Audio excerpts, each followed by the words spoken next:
આજે વાત કરીશું 19 વર્ષીય અંકિતા ભંડારીની, જે ઉત્તરાખંડના ડોબ શ્રીકોટની રહેવાસી હતી. તેનો જન્મ 11 નવેમ્બર 2003માં થયો હતો. તે ભણવામાં નાનપણથી જ ખૂબ હોશિયાર હતી. 2020માં અંકિતાએ 12મું ધોરણ પાસ કર્યું હતું, જેમાં તેને 88% આવ્યા હતા.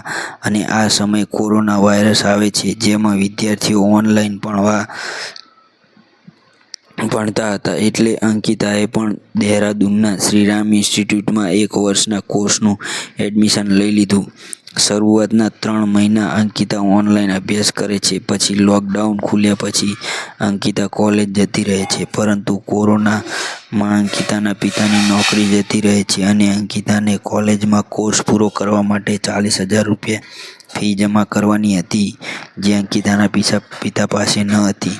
અને આ કારણે અંકિતાને તેનો અભ્યાસ અધૂરો મૂકીને કોલેજ છોડવી પડે છે અને તેનું સપનું અધૂરું રહે છે. અંકિતાનું સપનું હતું કે તે હોટેલ મેનેજમેન્ટનો કોર્સ કરે. આ સમય દરમિયાન અંકિતા પુષ્પદીપ નામના છોકરા સાથે દોસ્તી કરે છે. અંકિતા તેના દોસ્તને તેના માટે નોકરી શોધવાનું કહે છે અને ત્યારે જ પુષ્પદીપની નજર તેના મોબાઈલમાં આવેલા મેસેજ પર પડે છે. આ મેસેજ વનંતરા રિસોર્ટનો હતો. તેમાં લખેલું હતું કે ફક્ત એવી છોકરીની જરૂર છે જે રિસોર્ટમાં રહીને નોકરી કરી શકે. અંકિતા અને પુષ્પદીપને લાગ્યું કે રિસોર્ટ શહેરથી દૂર છે, એટલા માટે ત્યાં રહીને નોકરી કરવાની હશે. પરંતુ આના પાછળનું કારણ તો બીજું જ હતું. આપણને વિડીયોમાં આગળ જાણવા મળશે. પછી પુષ્પદીપે રિસોર્ટના માલિક પુલકિત આર્યને ફોન કરી અંકિતાની નોકરીની વાત કરી. ગરીબીના કારણે અંકિતાએ રિસોર્ટમાં રહેવાની શરત માની લીધી. પછી પુલકિતે મોબાઈલ પર જ અંકિતાનું ઇન્ટરવ્યૂ લીધું અને 28 ઓગસ્ટ 2022ના રોજ અંકિતાની વનંતરા રિસોર્ટમાં નોકરી લાગી જાય છે.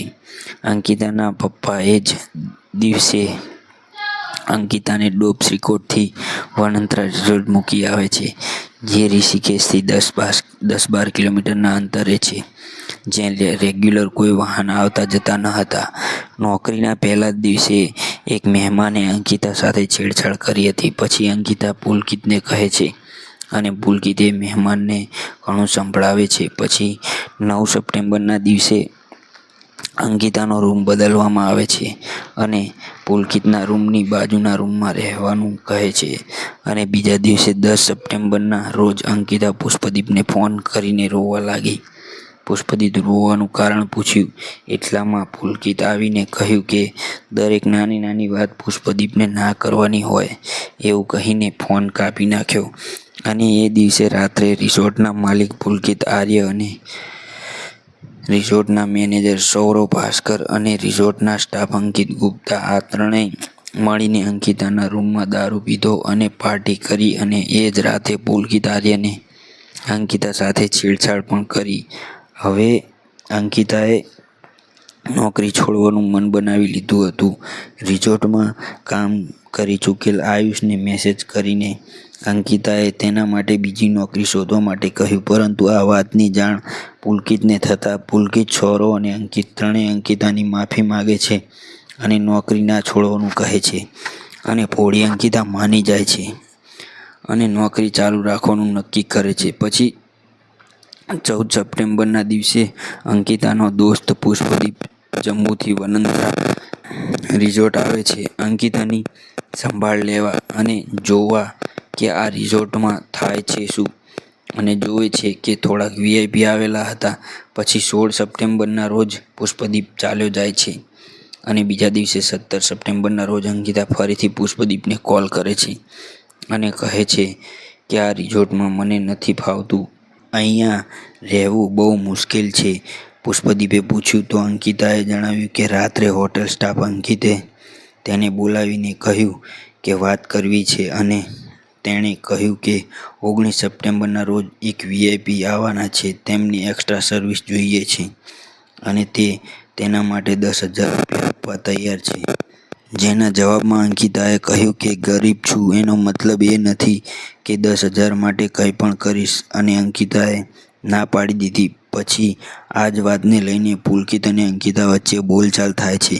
પુલકિત અંકિતાને નોકરીમાંથી કાઢી મૂકવાની ધમકી આપે છે, છતાં અંકિતા નથી માનતી અને બીજા બંને વચ્ચે ઝઘડો થાય છે.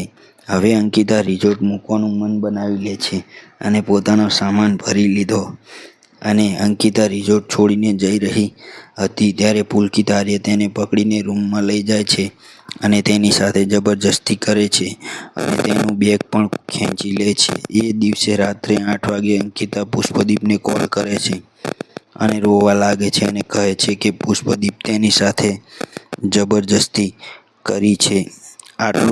આટલું કહીને અંકિતા ફોન કાપી નાખે છે. ત્યારબાદ પુલકિત આર્ય અંકિતાના રૂમમાં આવે છે અને અંકિતાને કહે છે કે આપણે બહાર જઈએ, તારું મૂડ સારું થઈ જશે. અને રાત્રે અંકિત અને સૌરવ ભાસ્કર 2 બાઇક લઈને નીકળે છે અને ઋષિકેશ તરફ જાય છે અને ત્યાં નાસ્તો કરે છે. હવે અંકિતાને ખતરાનો આભાસ થવા લાગ્યો હતો. પછી તે લોકો રિઝોર્ટ પાછા જવા માટે નીકળે છે અને લગભગ 9:30 વાગે પુલકિત આર્ય પુષ્પદીપને કોલ કરે છે અને કહે છે કે અંકિતા માટે બીજી નોકરી શોધી લે. અંકિતા અમારી સાથે નોકરી નહીં કરે. અને તેના જવાબમાં પુષ્પદીપ કહે છે, ઠીક છે. પુષ્પદીપ પૂછે છે કે તમે બધા રિઝોર્ટ પાછા આવી ગયા? જેના જવાબમાં પુલકિત કહે છે, હા. પછી પુષ્પદીપ અંકિતાને કોલ કરે છે પરંતુ અંકિતાનો ફોન સ્વિચ ઓફ આવે છે. પછી તે પુલકિતને પાછો કોલ કરે છે પરંતુ હવે પુલકિતનો ફોન પણ સ્વિચ ઓફ આવે છે. પુલકિત, અંકિતા અને સૌરવ ત્રણેય મળીને અંકિતાનું મર્ડર કરી નાખે છે અને લાશ નદીમાં ફેંકી દે છે. અંકિતાની હત્યા પાછળનું કારણ બસ એટલું જ હતું કે અંકિતાએ વીઆઈપીને એક્સ્ટ્રા સર્વિસ આપવાની ના પાડી હતી.